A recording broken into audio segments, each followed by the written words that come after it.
Hi,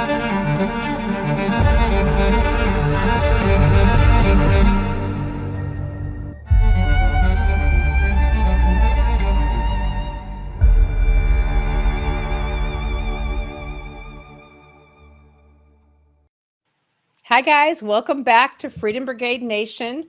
We've got with us, of course, Kendra still hosting. How you doing, Kendra? I'm doing great. How are you? Great. And we've got the Trump of Oklahoma with us yet again. It's an honor. Ryan Walters, thank you for joining us. Hey, thank you for having me. I mean, what an honor. I mean, I'm not quite in studio, but I am in studio with Kendra, so it's fantastic. I'm honored to be on. Oh, it's great. I am excited. Anytime, Kendra, I'm speaking somewhere, if they say Ryan is coming, I don't bring my kids because you can guarantee you're going to have protesters and the news are going to be there. And so I think I want to be that level of freedom fighter to where everywhere I go, the haters show up in numbers. That's how you know you're doing the right thing. Ryan's been making waves across the country from Oklahoma. It's a great thing. So Ryan, thank you for that. No, I appreciate it. I had to go through the media to get in here. So I told them they were fake news and liars and they need to quit hating and lying to the people of Oklahoma and the American people. So that'll be the soundbite on the news tonight there for everybody. That'll be great. What's your favorite lie that they've told? I know I actually sometimes enjoy reading the Twitter feed, especially if you've commented my name or I comment to you, then it really gets blown up with just the sweetest, classiest comments you could read. And I don't read all of. What's your favorite lie that they have put out? So many just really, really nice comments there from our radical left tangent there. But my favorite was the overall deal of when we stepped into office and conservatives said, hey, we got to get this pornography out of schools. Right. So I come in and go, guys, we're going to get it out of schools. Parents have demanded it. We're going to get it done. And the media just go, what do you, there's no pornography in the schools. Okay. So then we take book after book after book. We show it to them. And then they say, well, we can't show that because, we could get sued for showing something that lewd. And I go, well, that's the point. So they lied that it was in the school. Then they lied about how bad it was. They kept going, oh, it's not as bad as they say it is. Then when we said, well, why don't you show it to people? They said they wouldn't show it. So just to show you how intentional their lies are and how far they go, that it doesn't even matter when you go, well, this is what I'm talking about. Literally right here. I physically can hand it to you. Oh, no, well, we're not going to show that. So, I mean, I've always thought that's quite a doozy to go from it doesn't exist. It's not that bad. It's so bad we can't show it. It's too graphic. To them, they said the superintendent is emailing pornography that they said did not exist. That's the best part. I mean, it's just like wild. It's like a circus. So I always wondered, and I think I've asked you this before, I don't understand why the criminal statute for what is pornography, right? If you were to expose children to the things the schools expose them to in books, if you were like in the foster care system, the foster parent would be in trouble and have charges against them. Why is it a different standard for the public schools? So great question. Number one, it really, on paper, it's not. But here's how they get away with it, is what they have done is included all of this sick, vile material under the guise of DEI, diversity, equity, and inclusion. So when you go in and when I started these fights, pushing back and fighting with the parents against these things, they would say, well, I mean, we got to include transgenderism. If we have a mom and a dad, we've got to include a dad and a mom and a mom, and then a she, him, whatever the pronoun deal is. I go, no, you don't. No, you don't. This idea of we've got to include the wildest, and I'm talking charity again. I don't like to just say it all exactly publicly what they are, but I mean, I'm talking the lewdest images of every sexual act possible. Go, well, we've got to show your kids this. I go, no, you don't. We're the adults. The parents have to have say in this and have the common sense as a school official to go, no, you don't include pornography under the guise of inclusion, but that's how they've weaponized that term. That's how they've weaponized it. Well, it's all academic. It's just an academic study. And so under the guise of its academics, allegedly, and inclusion, they shove it all in the classroom. And then law enforcement has been, reluctant to enforce those laws in some schools. The government taking care of each other in the government schools. That's interesting. So I have seen you get backlash, right? So you did simple stuff like the social studies standards that you put Kendra in charge of making sure were implemented in the curriculum, which I loved, right? Original documentation, took out all the CRT, took out just all of the crap. And then you had the audacity to say, by the way, the Bible is relevant. You want to talk to that because I know it is, but you got such pushback on that. It's fair to let you speak to it.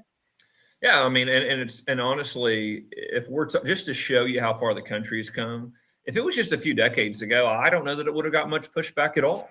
Right. Because again, what we said is when kids actually read the Constitution about the Constitution, they're going to actually read the Constitution. When kids read the Federalist Papers, they're actually going to read the Federalist Papers, because what you've seen so much of from the radical left is they warp the minds of our kids into hating this country by they just describe them to them in the most radical left-wing view possible, instead of going, well, let's read through this together. So we brought back all the original documents, and we brought back the Bible, which really incensed them to a level of just absurdity in their response to it. Because we said, listen, there's been no more cited book in American history than the Bible. There's been no more influential book in American society than the Bible. People have purchased the Bible more so than any other book. The founders actually quoted the book of Deuteronomy more than any other book. Just one book in the Bible they cited more than any other one. So when people say things like, no, they were just Enlightenment deists, that is a load of garbage. That is untrue. Read what they said, read what they quoted, read what they cited. And so we put the Bible not only back in the standards, we put the Bible back in every classroom, the first state to do that. And again, I had this interview with the New York Times, and they're fact checking me, right? But even in their fact check, they said, well, he is actually right. In the 1960s, there would have been a Bible in every classroom. Like that would have been the case. But it just shows you how far the country's come since the Supreme Court was weaponized against Christians, weaponized against conservatives, that things that, again, even blue states would have had the Bible in the classroom in the 1960s. Now they act like it's some far-reaching thing to have the Bible in the classroom, when it absolutely is necessary for student understanding of this country. Yeah, it's disgusting. Most adults have never read the Federalist Papers, and that's a tragedy. That is why we have generations that aren't standing up for their rights, because they really don't know what they are. They don't understand where they came from and what the thought process was behind them. And so we've got to implement this back into the schools. If you ask my kids, I'm 110. My 7-year-old, a couple years ago at Christmas, we were looking at a log cabin, and she's like, is that the kind of house you grew up in, Mom? I'm like, I am not that old. She was serious, right? But I was a kid in the 80s. And even in the 80s, which really wasn't that long ago, there is stuff now that people would not have tolerated even then. It's insane. I'm just grateful for the stands that you took, but I'm seeing a turnaround. So your good friend was martyred for, but when he died, that was the shot heard around the world. Now, I know that many of us cried for days. We just had so many issues, but there was a change in the country. There was a spiritual awakening. The patriots felt something rise up in them that said, we're not taking this anymore. Even I resolved to be bolder. And I think many of us have said we're going to be bolder, but we saw the same from the left. We saw them unashamedly saying things out loud they wouldn't have said just 2 days before that. But I do see a turnaround. Are you seeing the same thing? I am. I've never seen anything like the momentum behind Charlie and Turning Point, and just the broader movement of bringing Christianity back into the country, bringing freedom of speech back, bringing the pride in our country back. I haven't seen anything like it. We put Turning Point USA back in every high school in the state of Oklahoma. So every high school is going to have a Turning Point chapter. I've never seen students reach out we've never had as many students reach out to us about something like they did about Turning Point. And it says a lot about Charlie. Charlie was an incredible man. He was an incredible individual. He always stood for his faith. He was always prepared to defend his faith. Just an incredible example of a Christian being unashamed of the gospel and being unashamed of his country and being unashamed of bringing the country back to being great again. And they killed him for it. I talked to a mother the other day that said everything that Charlie Kirk stood for is exactly what I tell my son to be. I tell him to stand for his faith. I tell him, hey, engage other people, have good conversations with them and don't back down. Don't back down from disagreement. You need to engage in that. And they killed him for it. And as a mother, that scares me to death, that the basic traits of the way an American citizen should act, it got somebody killed. And then the second step to your point, is you watch the left glorify it. You watch the left mock him. You see how evil and demonic the radical left is. And I don't use that term lightly. To cheer on a father, a Christian man who was just trying to engage the other side and share his faith, whether you share it or not, it is beyond sick. And listen, we have got to win this fight. This is the future of the country.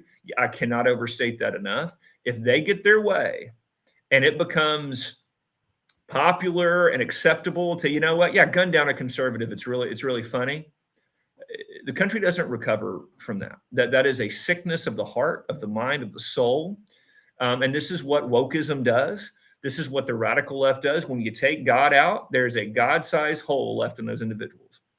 And they have filled it with the most outrageous, nasty, evil ideology the country's ever seen. It has to be defeated. And one more thing, and I'm sorry I kind of went on a little bit of a diatribe there. You can't unify with people that want you dead. Right. You can't.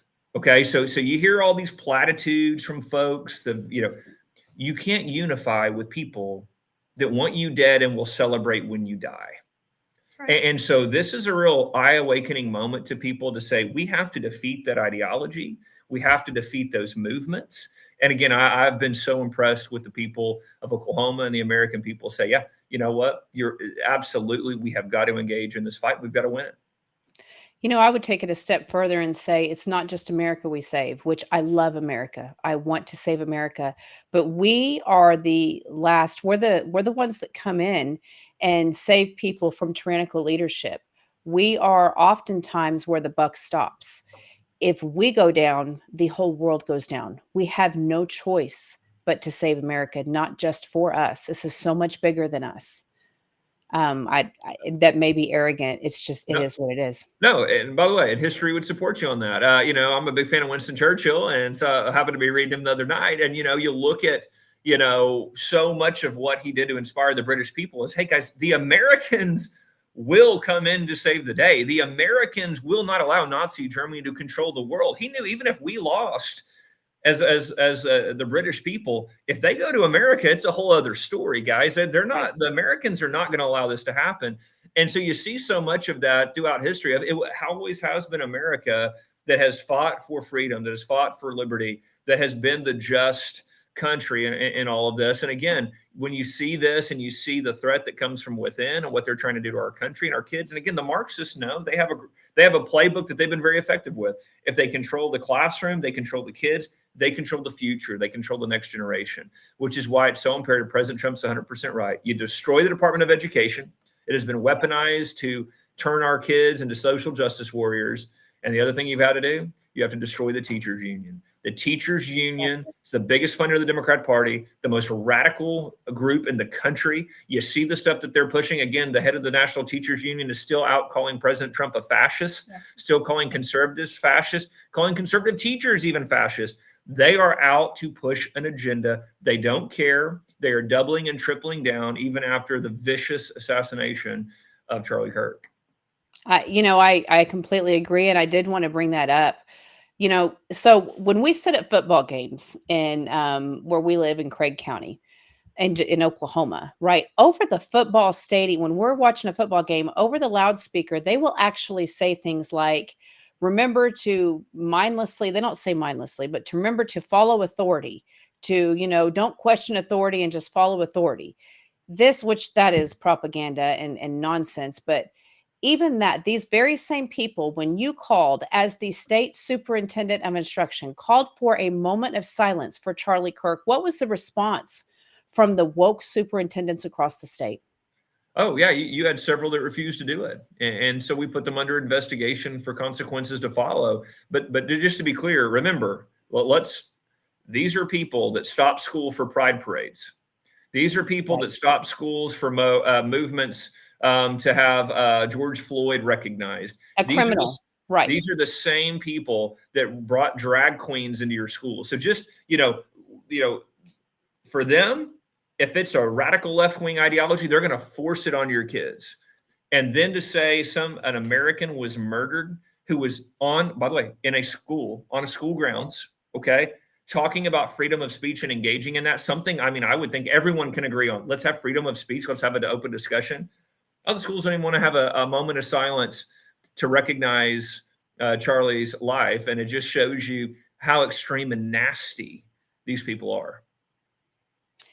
So you are making a change. You are done with the government schools, kind of, in a different way. Tell me, what you made an announcement this week. Tell us what it is you're up to now.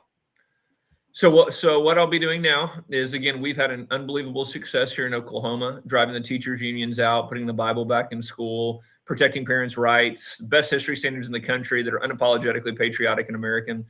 I'm joining the Teacher Freedom Alliance as its CEO, and our goal is to destroy the National Teachers Union.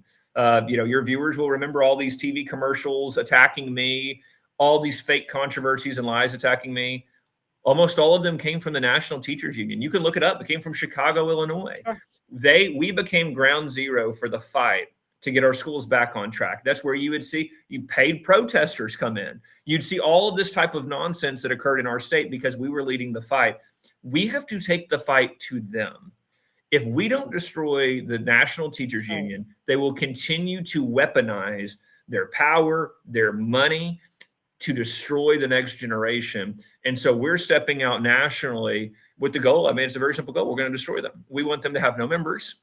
We want them to have no money.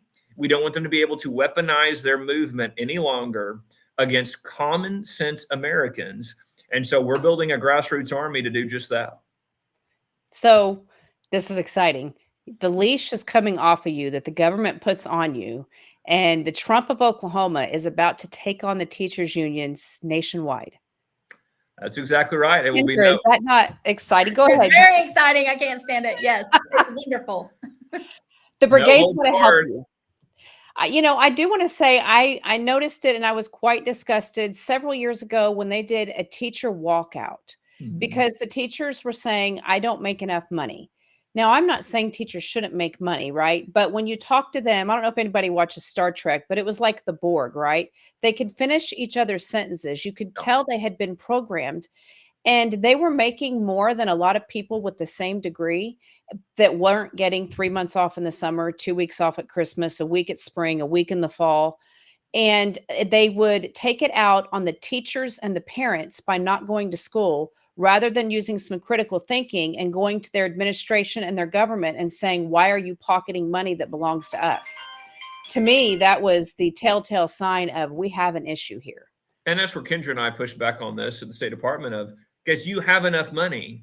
You're paying a record amount of administrators. Why are you adding more administrative staff? Just to be clear on this, the Trump administration is doing away with the Federal Department of Education. So there's less reporting you have to do to the federal government. We shrunk government in Oklahoma. There was less reporting you had to do for us. Why are you hiring more administrators? You have more money, and instead of paying teachers better, instead of paying to recruit more teachers, they wanted to hire their buddies. That's why you see a superintendent, a deputy superintendent, assistant to the deputy superintendent, and it just goes on, because what does government do? It grows bureaucracy. Unless you have change agents willing to go, and I mean, remember this too. Remember how much they lost their mind when I fired 150 people. And I'm going, y'all need to go touch grass and go talk to people. Because now when I go in like a breakfast diner somewhere, people are like, that was amazing. Absolutely. I'm like, yeah, think about how much money we just freed up. We were able to launch the largest summer tutoring program in state history. We were able to recruit teachers with the biggest signing bonuses in state history. Why? Well, we fired 150 bureaucrats, but then we were able to navigate that money to go towards things that was actually meaningful and give it back to taxpayers. But it just shows you how out of step the government bureaucracy is. But your local school administrator, a lot of times, that's what they are. It is a government bureaucrat going, I'm going to grow my kingdom. And by the way, something else with government bureaucrats, the more people they hire underneath them, the less work they have to do, right? So it's like, well, I'm going to have 5 deputies. I'm going to have 8 or 9 of this. But instead, you should be dramatically shrinking government. Again, the media loses their mind on this stuff.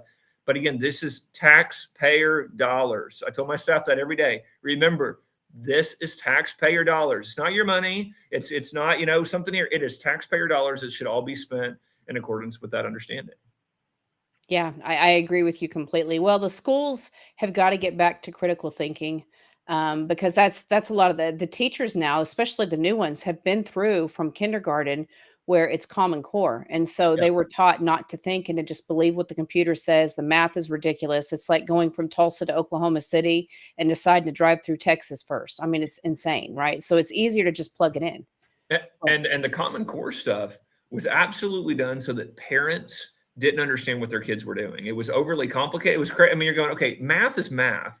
Reading is reading. When you do math, you understand. I mean, everybody remembers math facts. You had to memorize addition, subtraction, division, multiplication, and then you start building concepts on top of that.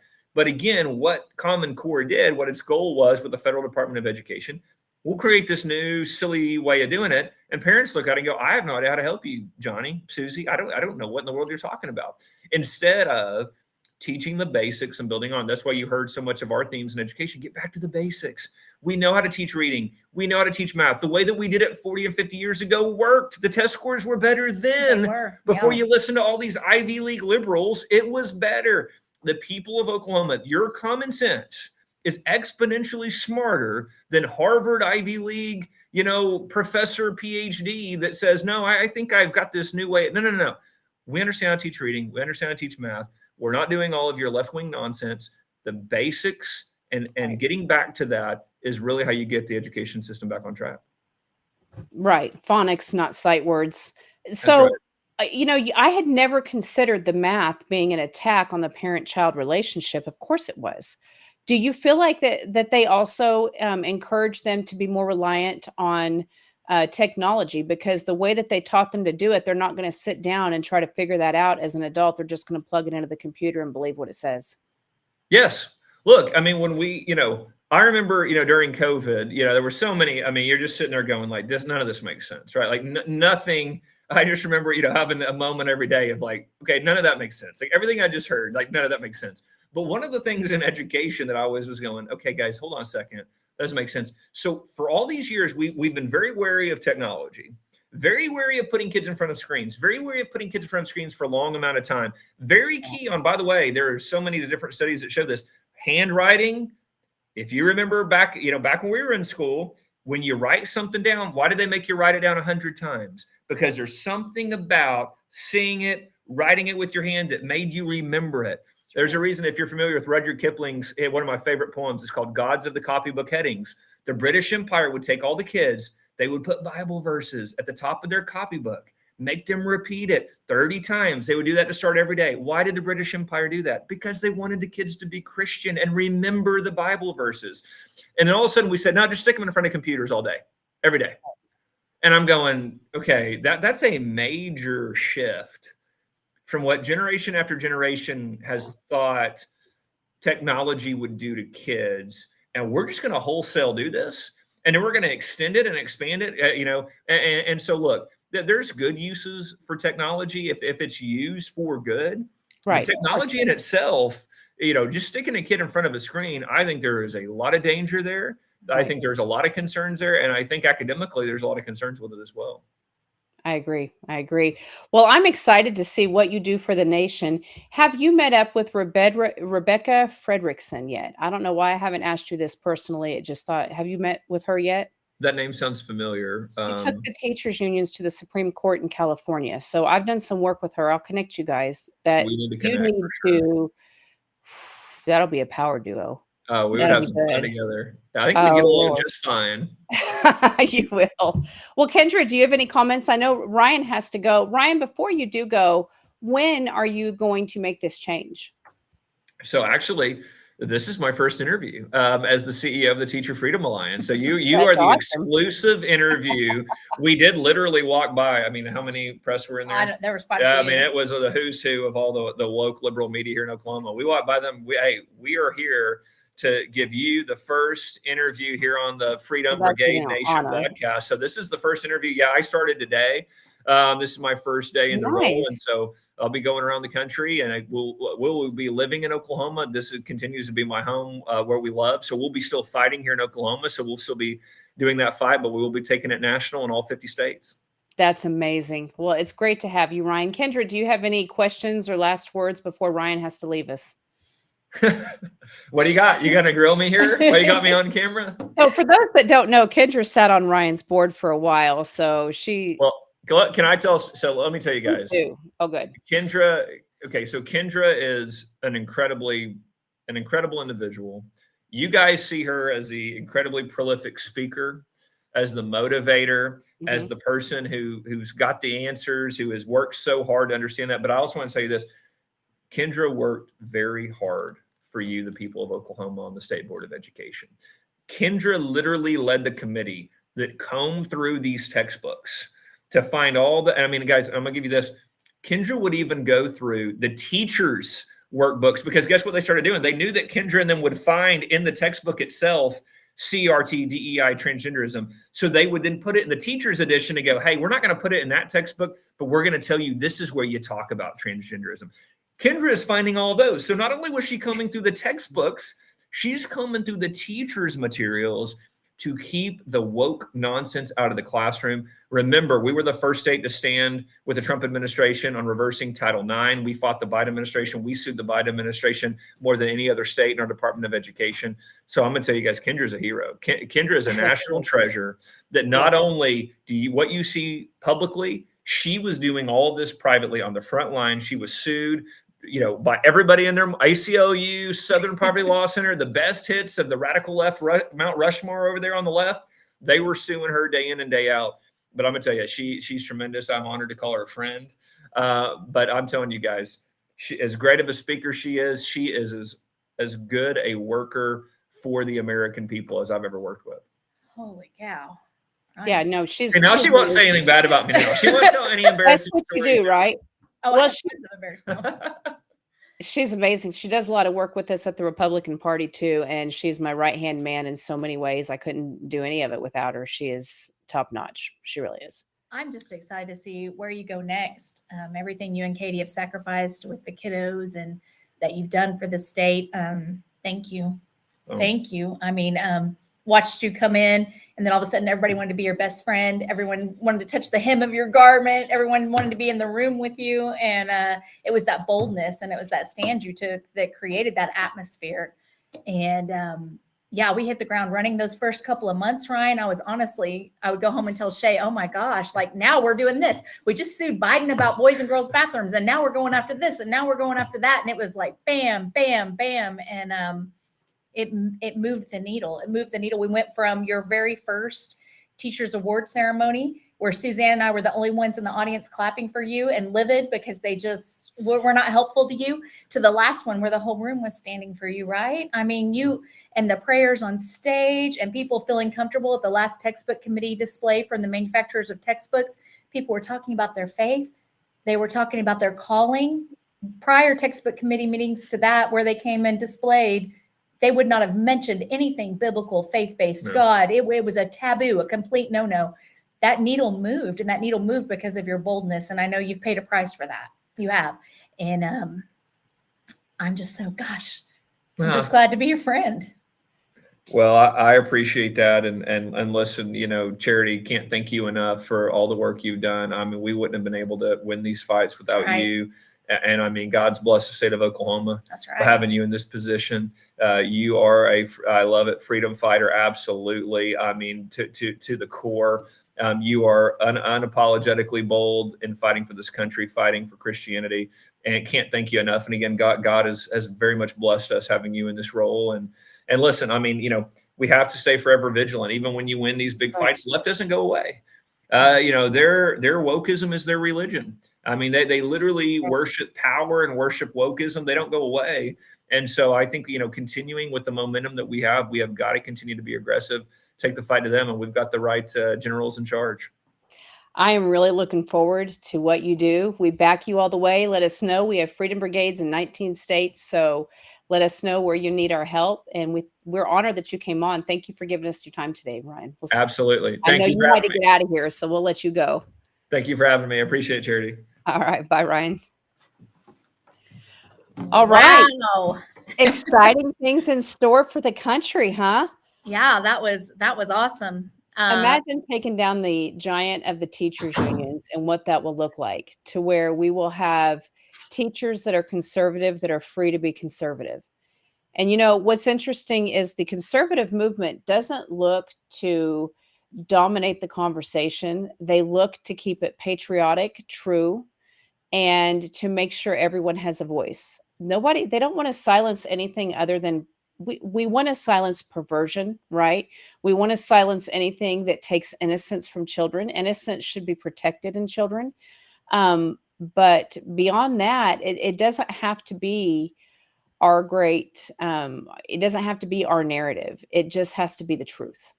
Well, and do you ever wonder what happened to that group of moms and dads that stood up against the Motion Picture Association and created that rating system? Where are they in this battle against these books and these things that are pornographic? I think about that a lot. I'm like, where did you guys all go? You just laid the hammer down once you got your ratings, and I'd like to see them get back in the fight to remove those things.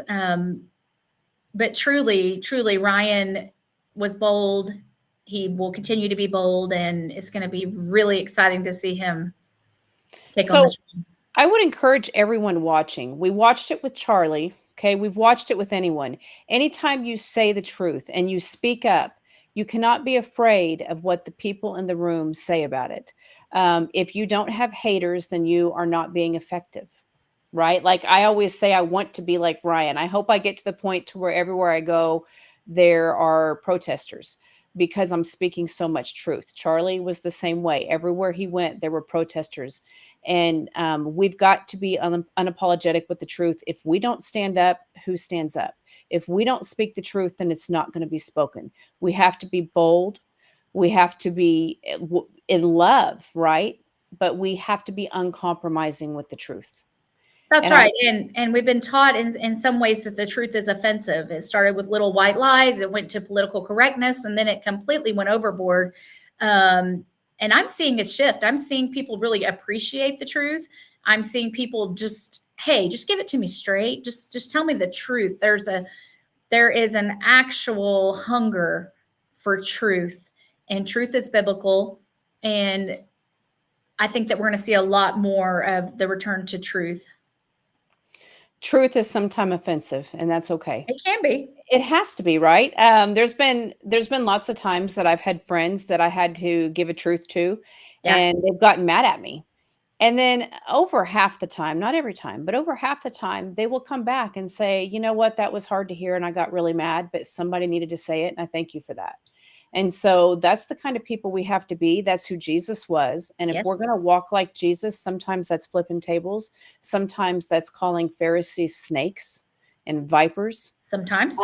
And so it's always being led by God. And once again, it's that time with God every day, so you know his voice, so that when you walk, you're saying things, you know, it's within the realm of what you're supposed to be saying. And taking down giants like the teachers union that is seeking to steal innocence from children so many different ways and indoctrinate them into just being just mindlessly following instead of using critical thinking skills, and all the ways that they try to take away truth from who they are, their identities.